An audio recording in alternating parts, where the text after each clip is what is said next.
श्री सरस्वती मैया की जय, श्री कृष्णचंद्र भगवान की जय।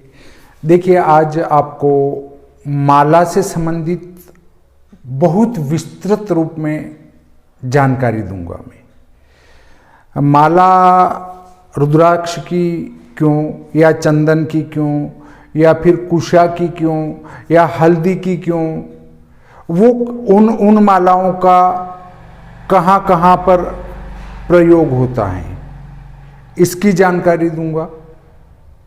माला का शास्त्रीय स्वरूप की जानकारी दूंगा। माला में 108 मणके क्यों, सुमेरु क्या है, और 108 का गणित क्या है, गणितीय प्रक्रिया से आपको समझाऊंगा। तो आप पूरे वीडियो को विस्तृत रूप से देखते रहिए। तुलसी रुद्राक्ष आदि की माला ही क्यों हो?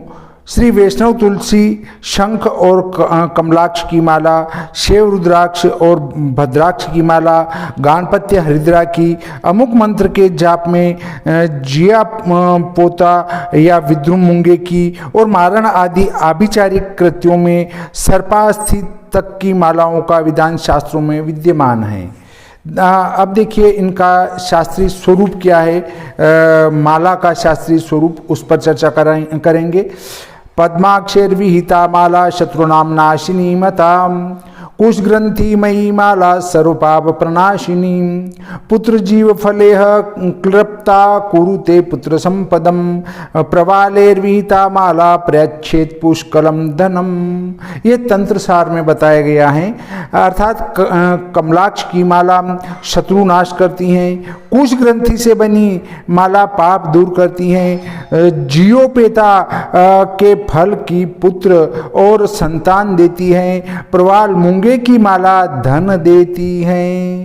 पूर्व कथनानुसार अंगुष्ठ मध्यमांगुली के संघर्ष से जो विद्युत उत्पन्न होगी वह सात्विक, राजस, तामस किस प्रकार की अपेक्षित हैं, इसी विचार के तारतम्य से विभिन्न मालाओं की व्यवस्था है। यदि केवल भगवत तुष्टि के लिए किंवा मुक्ति के लिए जाप हो रहा है तो इसके लिए सात्विक विद्युत उत्पादक तुलसी आदि की सात्विक द्रव्य निर्मित माला होना चाहिए, जिससे तुलसी की है, चंदन की है, या फिर रुद्राक्ष की माला अगर आप पुष्टि के लिए कर रहे हैं, आरोग्यता के लिए कर रहे हैं और प्रसन्नता के लिए कर रहे हैं, तो ये माला होना चाहिए। कदाचित त्र्यंबकम यजामहे आदि आयुष्वर्धक रजो गुणात्मक मंत्र जपने की आवश्यकता है तो रुद्राक्ष उपयुक्त होगा। पुत्र प्राप्ति के लिए संतान गोपाल आदि मंत्रों के जाप में जिया पिता जीव पुत्र की माला, इसी प्रकार विघ्न निवृत्ति अर्थ हरिद्रा की, और मारण मंत्रों में तामसी हड्डी आदि क्रूर पदार्थ से बनी ठीक रहेगी। यह अनेक विध व्यवस्था इसलिए भी है कि साधक अंतरिक्ष में व्याप्त विद्युत की अमुक अमुक शक्ति में से यथेष्ट किसी को भी उद्वेलित कर उससे मनचाही सिद्धि प्राप्त कर सकें। देखिए, अगर विशेष प्रकार क्या मोती है, जैसे रुद्राक्ष की माला है, तो हम उसको जब हमारे यहाँ संघर्षण होगा तो वो विशेष प्रकार की एक ऊष्मा उत्पन्न करेगा और उस ब्रह्मांड से उस प्रकार की ऊर्जा को अवशोषित करेगा। आज के वैज्ञानिकों ने न केवल भौतिक विद्युत के ही अढ़ाई गुण अभी तक समझे हैं, अर्थात बिजली से प्रकाश होता है, यंत्र चलता है तथा किसी वस्तु को फैलाया जा सकता है आदि, परंतु हमारे महर्षियों ने विद्युत शक्ति के विभिन्न 49 स्वरूपों का पता लगाया था, जिन्हें हिंदू शास्त्रों में 49 मरुत के नाम से स्मरण किया गया है। देखिए, हमारे जो पुरखे हैं, हमारे ऋषि महर्षि हैं, उनने 49 प्रकार की विद्युत का पता लगाया था, शक्ति का पता लगाया था। उन्हीं को 49 मरुत के नाम से हम स्मरण करते हैं कि 49 प्रकार की वायु होती हैं। यह प्रसंग विस्तार पूर्वक हमने पुराण दिग्दर्शन में प्रकट किया जाएगा। कहना न होगा कि हमारे यहाँ केवल मंत्र संख्या जानने मात्र में लिए ही माला की व्यवस्था नहीं है। हमारे यहाँ मंत्रों की संख्या कितनी हुई उसके लिए माला नहीं है। कदाचित ऐसा होता तो फिर तत्त कार्यों में विभिन्न मालाओं का विधान न होता। मालाओं का अनेक विद्य ही इस बात का प्रबल प्रमाण है कि यह व्यवस्था सूत्रा दार्शनिक एवं मनोवैज्ञानिक सिद्धांत पर आधारित है। अब माला कंठी गले में क्यों, माला को गले में ही धारण क्यों किया जाए, इस पर चर्चा करते हैं। प्रसंगवश यहाँ यह भी प्रकट कर देना आवश्यक न होगा कि गले में माला कंठी बांधने की भी शास्त्र में व्यवस्था मिलती है। यह क्यों? इसलिए कि अधिक जाप करने वाले व्यक्ति को, खासकर जो उपांशु चुपचाप ओष्ठ और जीवा को हिलाए बिना, जिसका कि शास्त्र में अधिक महात्म्य वर्णित है, जाप करता हो, उसकी कंठ धमनियों को अधिक परिश्रम करना पड़ता है। इसलिए भय है कहीं वह साधक गलगंड, कंठमाला आदि रोगों से पीड़ित न हो जाए। इस खतरे से बचने के लिए तुलसी, रुद्राक्ष आदि दिव्य वृक्षों की से बनी कंठी माला धारण की जाती हैं। ये वृक्ष उक्त रोगों को दूर करने की अव्यर्थ औषधि हैं। बच्चों को दांत और दाढ़ उत्पन्न होने के समय बड़ा कष्ट होता है। एतदर्थ बहुत से गृहस्थ इस कष्ट से मुक्ति पाने के लिए विदेशी लुटेरों द्वारा तैयार किया कथित बिजली का फीता खरीदकर बच्चों के गले में बांधते हैं। यद्यपि इस फीते में केवल तांबे और जस्ते का एक दो तार काले कपड़े में सिला रहता है, परंतु मूर्ख लोग इसी 2 आने की वस्तु को रुपयों में खरीदकर देश का लाखों रुपयों विदेशियों की भेंट चढ़ाते हैं। हमने स्वयं अनुभव करके देखा है कि बच्चों के गले में तुलसी रुद्राक्ष की माला कंठी पहनाई जाए तो दांतों के उद्गम में कष्ट निवृत्ति के अतिरिक्त गलगंड, कंठमाला आदि रोगों की भी निवृत्ति हो जाती है। उक्त बिजली का फीता कहे जाने वाली विदेशी वस्तु से तो हमारे अपने देश की कोड़ियों, छोटे शंखों, शीरस के बीजों से बनी कंठी सस्ती और अधिक लाभप्रद सिद्ध होती हैं। प्रायः देहातों में इसका प्रयोग भी होता है। अब कुछ विलायती चाकचक्य के भक्त उक्त देशी साधनों के छोड़कर विदेश की ओर ताकने में ही अपनी शिष्टता समझते हैं, परंतु वस्तुतः कपर्दिका आदि वस्तुएं हैं बहुत लाभप्रद। यदि व्याघ्र नख, चांदी और सोने का भी उक्त कंठी में सन्निवेश हो तो फिर बहुत ही सी संक्रामक बीमारियों से भी बच्चा सुरक्षित रह सकता है। धार्मिक दृष्टि से यज्ञोपवीत की भांति कंठी माला भी हिंदुत्व का अनिवार्य चिन्ह है। विशपों और पादरियों के गले में लकड़ी का क्रास और ईसा को दी गई फांसी का फंदा, नेकटाई अवश्य रखते हैं। ईसाइयों के धार्मिक चिन्ह नेकटाई को बांधकर तो भारतीय भी अभी तक नाक कटाई का प्रदर्शन करते हैं। ये टाई जो है ईसाइयों की देन है, इससे कोई लेना देना नहीं है। टाई नहीं बांधना चाहिए, ये उनका लेना देना है। वो क्रॉस चिन्ह के स्वरूप में इस टाई को बांधा जाता है।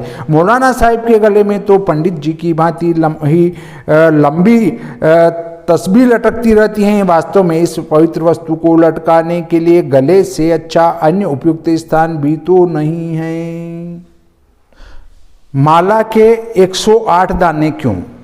करमाला दाएं हाथ की उंगलियों के, ये दायां हाथ इसकी उंगलियों के 12 पर्व 3, 3, 6, 3, 9 और 3, 12, ये 12 पर्व हैं।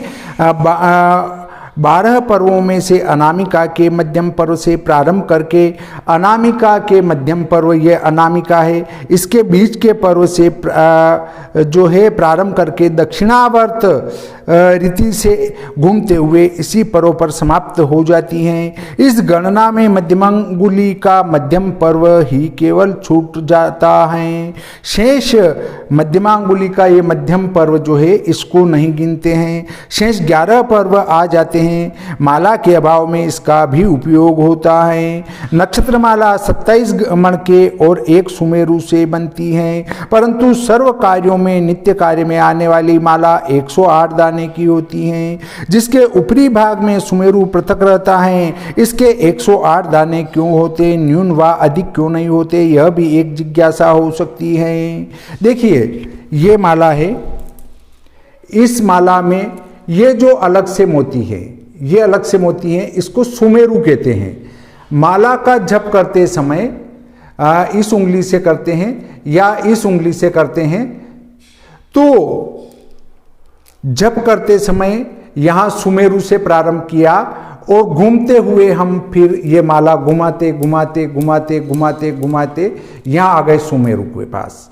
तो अब इस सुमेरु को पार नहीं किया जाता है, यहां से वापस आप माला घुमाएंगे और इधर से चालू कर देंगे, फिर आते आते इस सुमेरु के पास आ गए तो वापस यहां से घुमा देंगे। अगर इस सुमेरु को पार कर जाते हैं आप माला घुमाते हुए, तो इसका प्रतिफल आपको इस जन्म में न मिलते हुए अगले जन्म में प्राप्त होगा। यदि आप अगले जन्म में फल की प्राप्ति चाहते हैं तो सुमेरु को पार करके माला का जप करें, और यदि आप इसी जन्म में फल प्राप्ति चाहते हैं तो सुमेरु को पार न करें।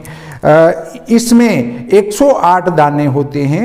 नक्षत्रों के आधार पर इनके दानों की संख्या निश्चित की गई है कि 27 नक्षत्र होते हैं, इसलिए माला 27 मणके की होना चाहिए। देखिए ये जो 27 का गुणित है ये अनश्वर संख्या है। देखिए कैसे है,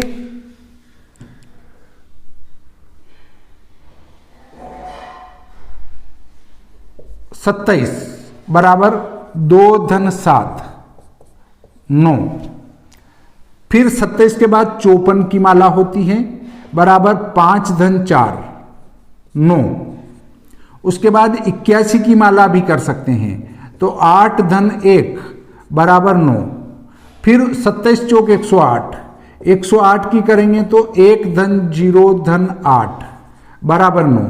अब देखिए इनमें सब में 9 आए हैं। अब 9 ऐसी संख्या है जिसके साथ मिलती है, गुणित होती है, उसको अपने जैसा बना देती है। जैसे देखिए 9 का गुणा 1 में करेंगे तो 9 हो जाएगा, 9 का गुणा 2 में करेंगे तो 9 दूनी 18 9 हो जाएगा, और 9 का गुणा 3 में करेंगे तो 9 तिया 27 9 हो जाएगा, 9 का गुणा 4 में करेंगे तो 9 चौक 36 9 हो जाएगा, 9 का गुणा 5 में करेंगे तो 45 9 हो जाएगा, 9 का गुणा 6 में करेंगे तो 9 छंग 54 9 हो जाएगा, 9 का गुणा 7 में करेंगे तो 63 9 हो जाएगा, 9 का गुणा 8 में करेंगे 9 8 72 ये 9 हो जाएगा, और 9 का गुणा 9 में करेंगे 81 तो 9 हो जाएगा, और 9 का गुणा 10 में करेंगे तो 90 मतलब 9 हो जाएगा। जिससे गुणित होती है ये संख्या उसको अपने जैसी बना देती है। अनश्वर संख्या मतलब अगर दूसरे को अपने अनुकूल बना ले वैसी संख्या को लेकर हम कार्य करेंगे तो दूसरे सब अपने अनुकूल होते जाएंगे। जैसे हम जप कर रहे हैं कि मेरा स्वास्थ्य ठीक हो जाए तो हमारी इच्छा ऐसी है, इसलिए वो 9 की संख्या हमसे मिलकर वैसा कार्य करवा देगी, मतलब हम स्वस्थ हो जाएंगे। इसलिए ये माला ली जाती है। अब देखिए माला कौन सी हो, 27 की हो, 54 की हो या 108 की हो, क्योंकि 27 चौक 108 4 माला करेंगे तो 108 हो जाएगा, 54 दूनी 108, पर 81 मणके की माला क्यों नहीं ली जाती है? क्योंकि उसका गुणा 2 में करेंगे तो 2 एकम 2 और 2 8 16 होगा, 108 से गुणा नहीं बैठता है। अगर हम इसमें 3 का गुणा करेंगे, पहले 2 का किया अब 3 का कर देते हैं तो 3 एकम 3 3 8 24। अब यदि 4 करते हैं तो 4 एकम 4 4 8 32, तो इसका हिसाब नहीं बैठ पाता है। देखिए अब हमारे पास 108 8 तिया 24 और 1 तिया 3 4 माला करेंगे तब जाकर हमारी 3 माला बैठेगी, इसलिए इसका गुणित सही नहीं बैठने से हम इसको नहीं लेते हैं। 81 वाले को। बाकी 81 वाले का आप हिसाब लगा सकें तो 81 मणके की माला भी ले सकते हैं। जब 4 माला करेंगे तो 3 माला गिननी पड़ेगी। अब यहाँ पर जब हम कोई भी जप करते हैं तो 108 को नहीं गिनते हुए एक माला के 100 ही गिनते हैं, क्योंकि 8 तो हमारे कभी गलती भी हो जाती, कभी सही भी हो जाता है। तो ऐसा कोई व्यक्ति हुआ नहीं है जिससे गलती नहीं हो, इसलिए हम ये ऊपर के 8 संख्या को गलती में छोड़ देते हैं और 100 ही गिनते हैं। इसलिए आप कभी भी मान लो 21 माला करी तो 108 में 21 का गुणा न करें, 21 में 100 का गुणा ही करें। तो इस प्रकार आप ये माला ले सकते हैं, ये ले सकते हैं, ये ले सकते हैं और ये ले सकते हैं। अब देखिए जब अनश्वर संख्या 9 भी है तो 9 मणके की माला क्यों नहीं हो सकती है? अब 9 मणके की माला नहीं होगी क्योंकि इतनी सी होगी। ये देखिए 1 2 3 4 5 6 7 8 और 9। अब ये माला नहीं हो सकती है, इसको घुमाएंगे कैसे? उसके बाद 18 की 10 11 12 13 14 15 16 17 और 18। अब ये 18 मणके की माला भी इसको घुमाएंगे कैसे? इसलिए 27 की माला लेते हैं ताकि इतनी बड़ी माला तो बन जाए, और जब मोती बड़े होंगे, मणके बड़े होंगे रुद्राक्ष के, तो और बड़ी माला बन जाएगी। इसलिए न्यूनतम 27 मणकों की माला ली जाती है, बाकी इससे कम की माला तो बनती ही नहीं है। इसलिए हमने 27 से चालू किया, और 27 नक्षत्र होते हैं, नक्षत्र 27 होते हैं, इसलिए हमने इसको 27 से प्रारंभ किया। अब देखिए आगे बात करते हैं। 108 दानों का प्रथम कारण यह है कि अंडपिंड सिद्धांत के अनुसार ब्रह्मांड के प्रकृति के नियंत्रण से निरंतर चारों दिशाओं में घूमती हुई नक्षत्र माला को देखकर हमारे चारों ओर कौन सी माला है? नक्षत्रों की एक माला है। इस ब्रह्मांड में नक्षत्रों की एक माला है जो कि 27 है, इसलिए 27 मणके की माला भी प्रशस्त कही गई है।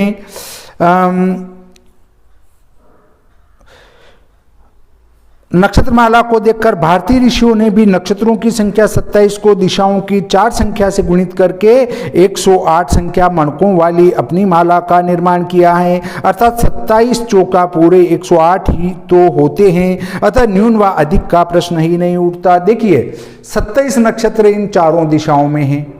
अब चारों दिशाओं में 27 है तो वो भ्रमण करते हैं, तो 27 एक नक्षत्र 4 दिशा में घूमेगा, तो 27 नक्षत्र चारों दिशाओं में घूमकर 108 का निर्माण करेंगे। इसलिए माला को में 108 मोती लगाए गए हैं। अब देखिए उससे आगे हम चर्चा करें तो 108 दाने का दूसरा कारण यह भी है कि जिस नक्षत्र माला के आधार पर जाप माला की कल्पना की गई है, उन 27 नक्षत्रों में प्रत्येक नक्षत्रों के 4 चरण होते हैं, जैसे चूचे, चोला, अश्विनी आदि, जिसे सभी साक्षर जानते हैं। सो समस्त 27 नक्षत्रों के कुल मिलाकर 108 ही चरण होते हैं। देखिए 27 नक्षत्र होते हैं ब्रह्मांड में, एक नक्षत्र में 4 चरण होते हैं, 4 चरण। तो 27 नक्षत्रों में कितने चरण हुए?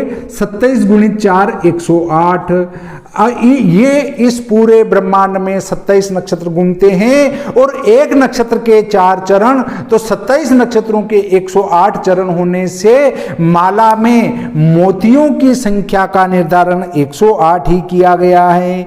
इस गणना के अनुसार जाप माला के 108 दाने ठीक हैं। यहाँ यह भी अधिक जान लेना चाहिए कि नक्षत्र माला के आधार पर हमारी ये माला बनी है, यह केवल हमारी कल्पना नहीं है, अपितु हमारे इस विवेचन में एक अटल हेतु भी विद्यमान है। माला के दोनों किनारों को मिलाकर जहां एक किया जाता है, उस स्थान के सर्वोच्च दाने को सुमेरु कहते हैं। सो हमारे ब्रह्मांड की नक्षत्र माला के भी दोनों किनारे जहां एक किया जाता है, उस स्थान के सर्वोच्च दाने को सुमेरु कहते हैं। ये जो 27 नक्षत्र जहां मिलते हैं उस स्थान पर सुमेरु हैं, इसलिए इस एक को सुमेरु कहा जाता है। सो हमारे ब्रह्मांड की नक्षत्रमाला के भी दोनों किनारे जहां सम्मिलित होते हैं उस स्थान को सुमेरु पर्वत के नाम से ही पुराणादि ग्रंथों में स्मरण किया गया है। जैसे कोलू का एक किनारा एक कील पर स्थिर रहता है और दूसरा किनारा चारों ओर वर्तुलाकार घूमता है, ठीक इसी प्रकार नक्षत्रमाला का भी एक किनारा ध्रुव को और सुमेरु नामक कील पर सुस्थिर है और दूसरा पूर्व से पश्चिम की ओर घूमता है। ध्रुव और तत्संबद्ध ध्रुवाक्ष नाम के दोनों तारों और सप्तर्षि मंडल के 7 तारों के परिक्रमण से हमारी यह बात ठीक समझ में आ सकती है। इसलिए जपमाला और नक्षत्रमाला दोनों के ही संयोजन स्थान को सुमेरु कहने के कारण कोई भी विचारक उक्त दोनों वस्तुओं की समता का सहज में ही अनुमान कर सकता है। देखिए, अब तीसरा कारण है कि माला के 108 दाने का तीसरा कारण यह भी है कि अहोरात्र में मनुष्य के श्वास की स्वाभाविक संख्या 21,600 वेद शास्त्रों में निश्चित की गई है। एक स्वस्थ मनुष्य जो है उसके रात दिन 24 घंटे में वो 21,600 बार श्वास लेता है। षट्शतानि दिवारात्रो सहस्राण्ये कविंशतिः एतत् संख्यात्मकं मंत्रम जीवो जपति सर्वदा। चूड़ामणि उपनिषद के 32-33 में ये आया है। इस विषय का सप्रमाण विस्तृत विवेचन इसी ग्रंथ के अन्यत्र देखा जा सकते हैं। अहोरात्र में यदि आधा समय शयन, मतलब अहोरात्र का अर्थ है 24 घंटे, उसमें आधा समय तो सोना, भोजन करना और अन्य सांसारिक कृत्य में हम बिता देते हैं। आधा समय का अर्थ क्या हुआ कि इसमें से आधी श्वासें व्यर्थ चली गई, तो आधा कर दो, इसका आधा होता है 2 एकम 2, 2 आठी 16 और 0। ये आधा ही हमारे पास बचता है काम के लिए। तो श्वासों के आधे 21,600 का आधा अपना हुआ 10,800 श्वास हरि भजन के लिए निश्चित समझने चाहिए। इसका आधा ये हरि भजन के लिए कहा गया है। शास्त्र कहता है कि हमारे जीवन के ये श्वास व्यर्थ नहीं जाने चाहिए। भाषा कवियों ने भी इसी आशय से कहा है कि श्वास श्वास हरि नाम जप वृथा श्वास मत खोय, न जाने इस श्वास का आना होय न होय। सो यदि हम शास्त्र विधि के अनुसार प्रतिदिन एक माला भी जाप करें तो हमारे ये सब श्वास सार्थक हो सकते हैं, क्योंकि विधिवत किया हुआ जाप उपांशु स्यात् शतगुणः मनु 2:86 में बताया गया है के अनुसार 100 गुणा हो जाता है। अब इन सब शास्त्र व्यवस्थाओं का समन्वय कीजिए। कल्पना करो, एक व्यक्ति प्रतिदिन कम से कम एक माला उपांशु जप करता है। 108 दाने की माला घुमाने से 108 बार मंत्र या हरिनाम जपा। उपांशु जाप होने के कारण इसका फल 100 गुणा हुआ। फलतः 108 गुणित 100 10,800 होता है, अर्थात मनुष्य के आधे श्वासों के बराबर हो जाता है। इस तरह मनुष्य के श्वासों को सार्थक बनाने के लिए कम से कम जितने जाप की आवश्यकता है उसका ठीक हिसाब 108 दाने की माला बनाने पर ही ठीक बैठ सकता है। इसलिए भी माला के 108 दाने ही उपयुक्त हैं। देखिए, हमारे यहाँ यदि हम देखें तो जप 3 प्रकार का होता है। एक तो जैसे मैं बोल रहा हूं सस्वर, एक होठ हिलते रहे, और एक उपांशु जिसमें न होठ हिले, न आवाज आए और न जबान हिले और जप कर रहे हैं, तो वो उपांशु जप है। और इस प्रकार का जप करने से उसका 100 गुणा फल मिलता है। तो देखिए, इसमें 100 का भाग लगाने पर 108 बचता है। तो यदि हम उपांशु जप करके 108 मतलब 108 मन के की एक माला कर लेते हैं तो उसका 100 गुणा फल होगा। अर्थात आप अगर दिन भर में एक माला कर लेते हैं उपांशु जप से तो आपको उसका 100 गुणा फल होगा। अर्थात आपकी श्वास है उसका आधा आपको जप करने का फल स्वतः प्राप्त हो जाएगा। इसलिए 108 मनकों की माला निर्धारित की गई है।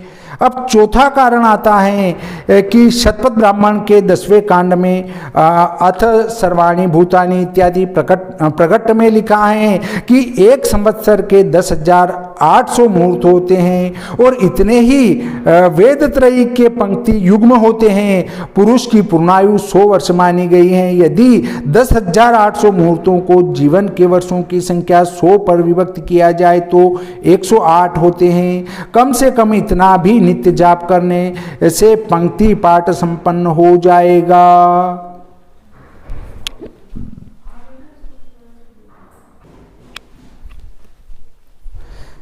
देखिए, इस प्रकरण को भी मैं समझाता हूं कि एक संवत्सर के 10,800 मुहूर्त होते हैं। एक संवत्सर के 10,800 मुहूर्त हुए। 10,800 मुहूर्त एक संवत्सर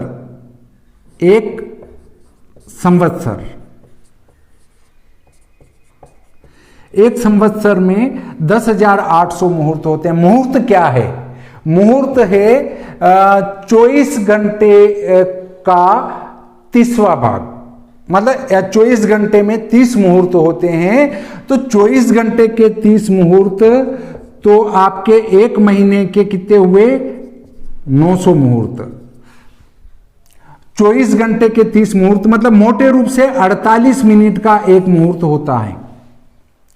तो 30 गुणित 30 90 हुए और फिर 12 महीने के हम करते हैं तो 12 नम्मा 108 900 होते हैं। ये 30 तिया 90 900 और 900 का गुणा 1200 में किया तो 10,800। ये 10,800 एक संवत्सर के मुहूर्तों की संख्या हुई और उस संवत्सर के अनुसार भी 108 मनके की माला उपयुक्त मानी गई है।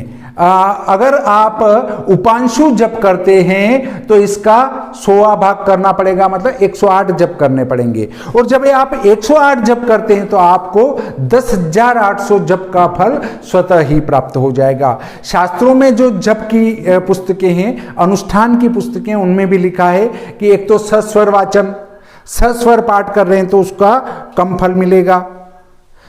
अगर आप के होठ हिल रहे हैं, जीबान हिल रहे हैं, दूसरा पड़ोसी नहीं सुन पा रहा है, ऐसा जब कर रहे हैं तो उसका थोड़ा और अधिक फल मिलेगा।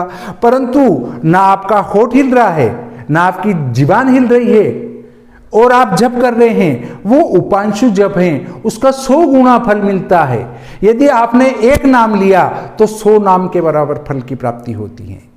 देखिए, अब 5वें कारण पर हम आते हैं। बुद्धि के सामान्य धरातल से जरा गहराई में पेट कर झांके तो माला की 108 संख्या ब्रह्मात्म के प्रेरणा के आध्यात्मिक तल को स्पर्श करती हुई दिखाई देगी। सृष्टि और प्रलय के गहनतम रहस्य से ओतप्रोत माला की यह संख्या साधक को ब्रह्म सायुज्य का अधिकारी बनाती है। दार्शनिक दृष्टि से देखने पर पता चलता है कि यह अखिल विश्व ही ब्रह्म रूपी सूत्र में पिरोई हुई माला है।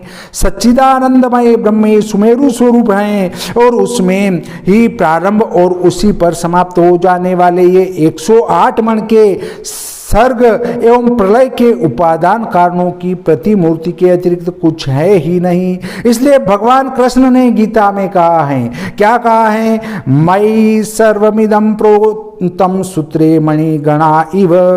यह संपूर्ण संसार सूत्र में पिरोई हुई मणियों की तरह मुझ में अनुस्यूत है। ये जो है भगवान कृष्ण ने कहा है कि ये सब जो है जितना भी पूरा ब्रह्मांड है वो एक माला की तरह पिरोया गया है और इस में केवल चक्रवत घूम रहे हैं। जरा विचार पूर्वक समझने का प्रयत्न कीजिए कि सर्ग एवं प्रलय के उपादान भूत वे कौन कौन से मणके हैं जो ब्रह्म में ओतप्रोत हैं। भगवान कृष्ण ने जगद उत्पत्ति का वर्णन करते हुए कहा है, भूमि रापो नलो वायु खम मनो बुद्धि रेवच अहंकार इतियम में भिन्ना प्रकृति रष्टधा।